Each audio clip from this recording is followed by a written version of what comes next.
WhatsApp guys, সবার কি অবস্থা? হাজির হয়ে গেলাম দীপ্ত টিভি নিবেদিত বকুলপুর সিজন 2 এর ৭৩৪তম পর্ব কবে প্রচারিত হবে এবং এই পর্বে কী সব ঘটতে চলছে তার অগ্রিম খবর নিয়ে। এই পর্বটিকেও মিস করবেন না, কারণ এই পর্বে আপনারা দেখতে পারবেন এতদিন দিবা গুড্ডি সাহেবকে ভুল বুঝেছে। দিবা বুঝেছে যে গুড্ডি সাহেবের সাথে হয়তো দাদাভাইয়ের হাত রয়েছে, এবং শুধু দাদাভাই নয়, সাথে চিতাভাইও। গুড্ডি সাহেব হয়তো তাদের সাথে হাত মিলিয়েই এই বকুলপুরের ক্ষতি করতে যাচ্ছে, কিন্তু আসলে ব্যাপারটি যে মিথ্যা সেটি এবার দিবা খুব ভালো করে বুঝতে পারবে। এবার দিবা খুব ভালো করে বুঝতে পারবে যে গুড্ডি সাহেব দাদাভাইয়ের আস্তানা জানে এবং চিতাভাইয়ের আস্তানাও জানে। সেগুলো জানার একটা মাত্রই কারণ, সে কারণটি হচ্ছে সেই আস্তানাগুলো ধ্বংস করবে। কারণ এই বকুলপুরে এই গুড্ডি সাহেবেরই জন্ম হয়েছে, আর গুড্ডি সাহেব চায় না যে এই বকুলপুরের সন্ত্রাসের রাজত্ব ঘটুক। আর এজন্যই গুড্ডি সাহেব এতদিন দাদাভাই এবং চিতাভাইয়ের আস্তানা খুঁজে বেরিয়েছে। আর অন্যদিকে দিবানন্দিনীকে দেখা যাবে কার্তিকদা এবং আরাধনা যখন আবারও যাত্রাপালায় ফিরে আসবে, অর্থাৎ যাত্রাপালায় এসে যখন তারা ঘরের মধ্যে ঢুকতে যাবে, ঠিক তখনই দিবানন্দিনী তাদেরকে আবারও ডাক দেবে।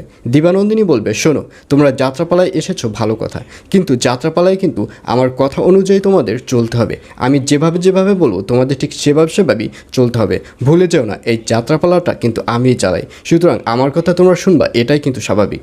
এটি বলতে দেখা যাবে দিবানন্দিনীকে। আর অন্যদিকে রকেটকে দেখা যাবে সে এবার বেয়াদবের চরম পর্যায়ে পৌঁছাবে। সে যারটা খায় যারটা পড়ে তার সাথেই বেয়াদবি করা শুরু করবে। এক পর্যায়ে লীলাবতীকে দেখা যাবে সে রকেটের কথাবার্তা সহ্য না করতে পেরে রকেটের গালে জোরে একটি থাপ্পড় দেবে, কিন্তু এটি দেখে রকেট আর সহ্য করতে পারবে না। সে সাথে পিস্তল বের করে এবার দিবানন্দিনীকে বলবে, আমি কোথায় যাব, আজকে আপনাকেই আমি এই দুনিয়া থেকে শেষ করে দেব। কিন্তু এই ধরনের যখন তর্কাতর্কি চলতে থাকবে, ঠিক তখনই ওখানে বোরহান এসে হাজির হবে এবং বোরহানকে দেখা যাবে সে রকেটকে থাবড়াতে থাকবে এবং লীলাবতী বলবে, এই ছেলে কিছুতেই আমার দলে থাকতে পারবে না। এই বলে রকেটকে তার দল থেকে বের করে দেবে লীলাবতী। তো ভিউয়ার্স, জানিয়ে দিচ্ছি এই পর্বটি কবে প্রচারিত হবে। বকুলপুর সিজন 2 এর ৭৩৪তম পর্ব প্রচারিত হবে আগামীকাল ১৬ তারিখ, অর্থাৎ ১৬ই জুন শনিবার রাত ৮টা ৩০ শুধুমাত্র দীপ্ত টিভি ইউটিউব চ্যানেলে। সুতরাং সবাইকে সিরিয়ালটি দেখার আমন্ত্রণ রইল। আর হ্যাঁ, বকুলপুর সিরিয়ালটি আপনাদের কাছে কেমন লাগে অবশ্যই কমেন্ট করে জানিয়ে দিন। সবাই ভালো থাকুন, সুস্থ থাকুন, stay tune and see you soon.